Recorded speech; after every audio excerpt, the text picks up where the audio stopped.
আসসালামু আলাইকুম। আমি আজকের আমার লেখা কবিতা নিয়ে আপনাদের সামনে হাজির হলাম। আমার লেখা কবিতা আমি এখন আবৃত্তি করতেছি, আপনারা শুনুন। আমার কবিতাটার নাম হলো নীল জ্যোৎস্না। এটা লেখা হলো 1/5/2024 সনে লেখা। কোনো এক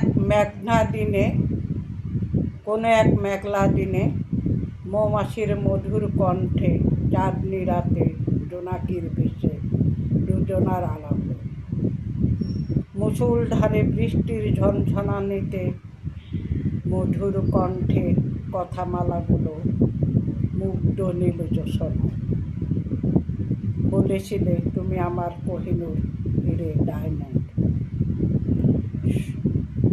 শঙ্কিত অবহেলিত দিশাহারা জীবন বাজির গল্প ঘুম ভাঙল গভীর এক স্বপ্ন লোকে।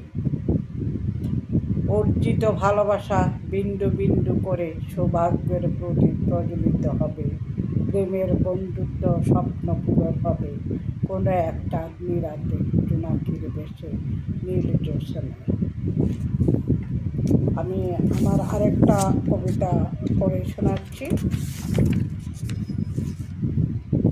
জাদুর পরশ। কবিতাটার নাম হলো জাদুর পরশ। এটা লেখা হলো 10/7/2024 সনে আমি লিখছি। কি জাদুর পরশে বেদস আমায় বৃষ্টি ভেজা মিষ্টি গন্ধে, প্রখর রোদের তাপে ভেজা চোখে ওই অন্ধরে। আত্মবিশ্বাসী ভালোবাসায় অটল করি না কো আপোষ। সময় চলে যায় সময়ের নিয়মে, বিকশিত হয় ধ্রুবমণ্ডিত। ক্লান্তিতে অভিমানী মন তোমায় খুঁজে নীরবে। মেঘাচ্ছন্ন আকাশে পূর্ণিমার রাত্রে মন দরিয়ায় স্রোত নেয়, হৃদয়ে আছে ক্ষত চিহ্ন। উজাড় করা ভালোবাসা দুহাত ভরে নাও। ফেলো না কো ডাস্টবিনে, লজ্জিত করো না আমায়। অনন্তকাল সুখী রেখো, বিসর্জন দেও না।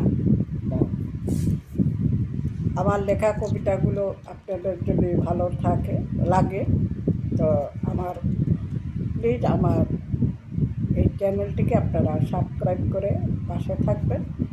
আমি নিয়মিত আমার লেখা কবিতা আপনাদেরকে শোনাবো। প্লিজ আপনারা আমার সামনে থাকবেন এবং আমার কবিতা আবৃত্তিগুলো কেমন হলো একটু কমেন্ট করে জানাবেন।